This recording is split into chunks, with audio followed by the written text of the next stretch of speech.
show. Last December, Irish TV lost one of its most loved broadcasters with the passing of a man who lived design and life to the full. He found a regular place in people's homes and their hearts, and tonight we remember the brilliant Hugh Wallace. I want to see the passion of the homeowner oozing out of every pore. Oh my golly gosh, look at this for an ensuite. And the invite to get into the bath. Are we going in? Yeah. All three of us? Hold on, Shoes wait. off. Okay, you test it first, Hugh. Ah, babes. We can dance. Oh, darling. I'd give Amanda a 10 out of 10 for dancing. My feeling when I come through this door was I was apprehensive outside. And in fact, I'm at home. And I love it. And here tonight to remember Hugh are three of his good friends and colleagues, Amanda Bone, Siobhán Lam and Diarmuid Gavin. Diarmuid, when we were playing that clip, everybody was just smiling, everybody, you could just see their faces light up. It is hard to believe that he is gone. It's fair to say he was a larger-than-life character. He was pure joy, and it's amazing to think that he's no longer with us.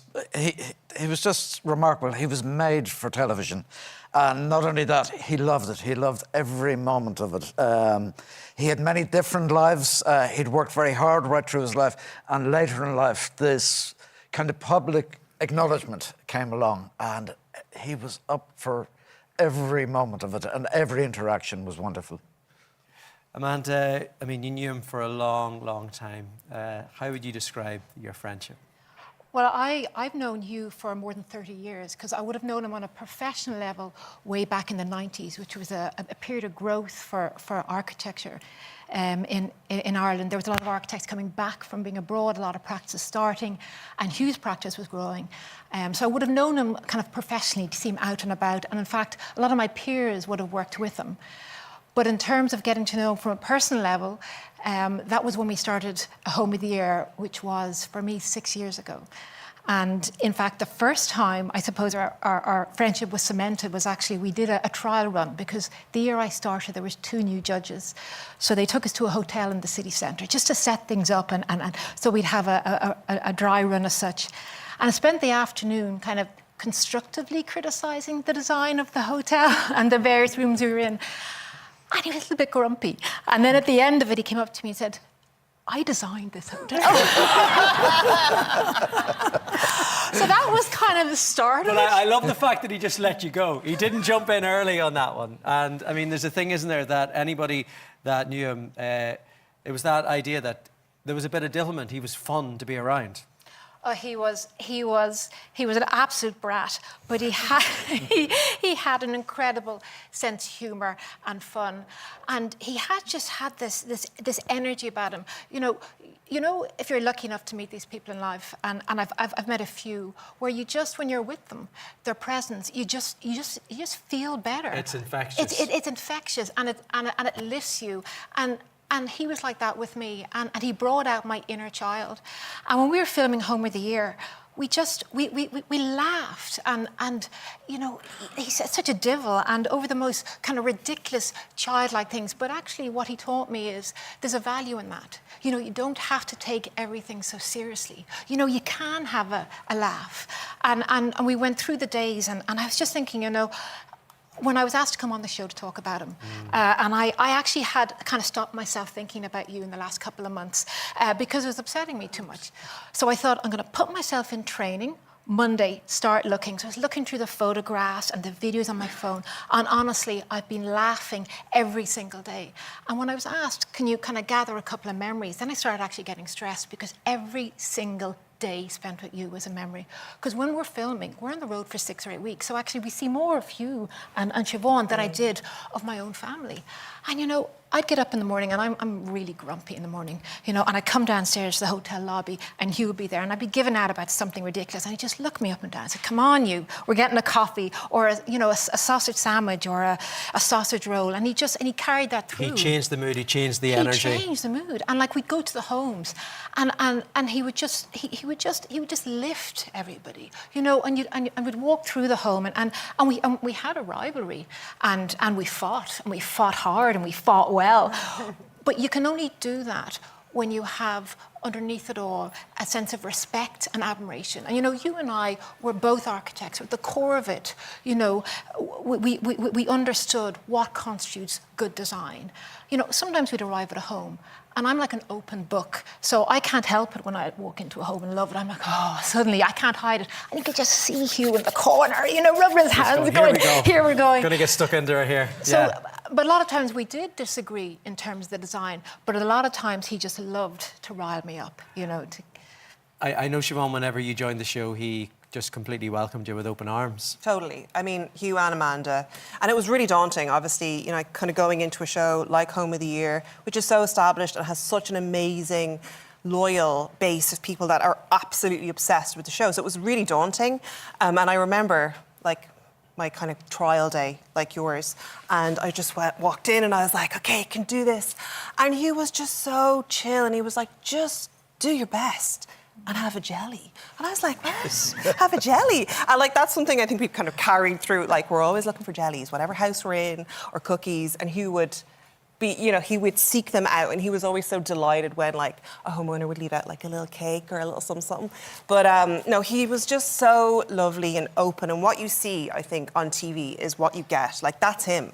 And I think, you know, Hugh was born to be on TV, and he loved it. He loved it so much. He really did. And we loved him on TV. Diarmuid, you had dinner with him just a few nights before he passed. Yeah, on the Friday evening, he'd invited us to... Hugh had been renovating a house, and he was just about to move into it, so he couldn't invite us to his house for dinner. He'd been to ours a number of different times, so he invited us to this dinner, and he had his friends around the table, and he was in such great form. And Martin was there. Martin, his husband, was there, and Martin was in sparkling form. And I have to say, just this evening, it's odd thinking of Hugh and not... Martin not been here. They adored each other. His whole crew in the architectural company, amazing people. So those were the people who knew him really well. But at that table that night, he looked around. People he loved were with him. He was on top form. There was some naughtiness because it was going on at the time. He was reveling in it. And, you know, due to move into the house the following week, I was due to start work on the garden. You were going to do the garden, and yeah. I believe you're still going to go ahead and yeah, yes. Yeah, because I know Martin cuts hair. He's very good at hair. Mightn't be so good in the planting, so I'll be down with the shovel and the spade to help him soon. But it's inconceivable that he's not with us and that fun isn't around. But Hugh would like, I'm sure, to be remembered as being full of life and full of joy and not taking anything too seriously. And he always thought about the future. Like, whenever with Hugh, I mean, Hugh's about 15 years older than me, you're about 15 years younger than me, and every day Siobhán and I had competitions about who was the most tired. And Hugh, he just had plans and plans, and he'd be meeting people before we were filming, after filming, and he was always talking about the future. And you don't expect people who are so full of life, so full of energy, and he was filling me in and giving me advice on what he was going to do in the next kind of 10, 15, 20 years. And that's why, for me anyway, that it was such a shock when he passed. Siobhán, whenever he was out filming, I know that the public loved him, and he loved a little detour just to go and have a chat. Absolutely. I mean, one of I think the things I took away from, like, just knowing Hugh was we would go all around the country in the back of a van, very glamorous, and we would pull up to these little towns in Ireland, and like me and Amanda would get out and grab a cup of coffee. But as soon as Hugh kind of stepped out, it's like everybody kind of got a message, or they just knew that he would arrive. They hear his voice and they turn and they just kind of, he was like a magnet. And it was so funny. I remember we were in Tipperary and we were shooting down there, and Hugh was in deep conversation with this guy. I think he just got off the back of a tractor, and they were talking for a good like 5-6 minutes, and they were slapping each other's back. And I was like, okay, obviously Hugh knows this man very well. I was like, Hugh, who is that? He's like, haven't a clue.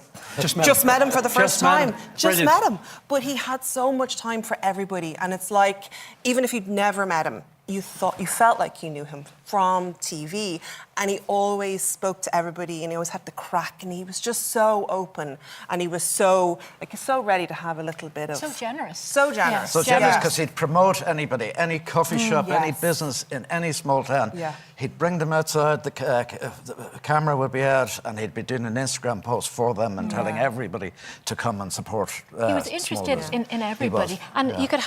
you could talk to him about any topic. He'd have an opinion. Now, you mightn't agree with him, but still, there was nothing, I think, that we could have brought up that he wouldn't have discussed. And that's what living is. I mean, it's so hard to believe that he's gone. Diarmuid, how would you like people to remember him? Just for that, he was almost a cartoon character. I mean, the way he looked like one big smile, the big glasses, the big grin on his face. And I think the other aspect to him, he'd had a rough kind of early childhood. He was very open and honest about that, and I think he showed a lot of people in this country the way of talking about stuff that was going on in your life, getting through it, and then saying, isn't everything great? And that's, I think, how I'd like to remember him. Diarmuid, Siobhán, Amanda, thank you so much for coming in and sharing your memories. Home of the Year will be paying a special tribute to Hugh when it returns to our screens next Tuesday, March the 3rd, RT1 and RT Player.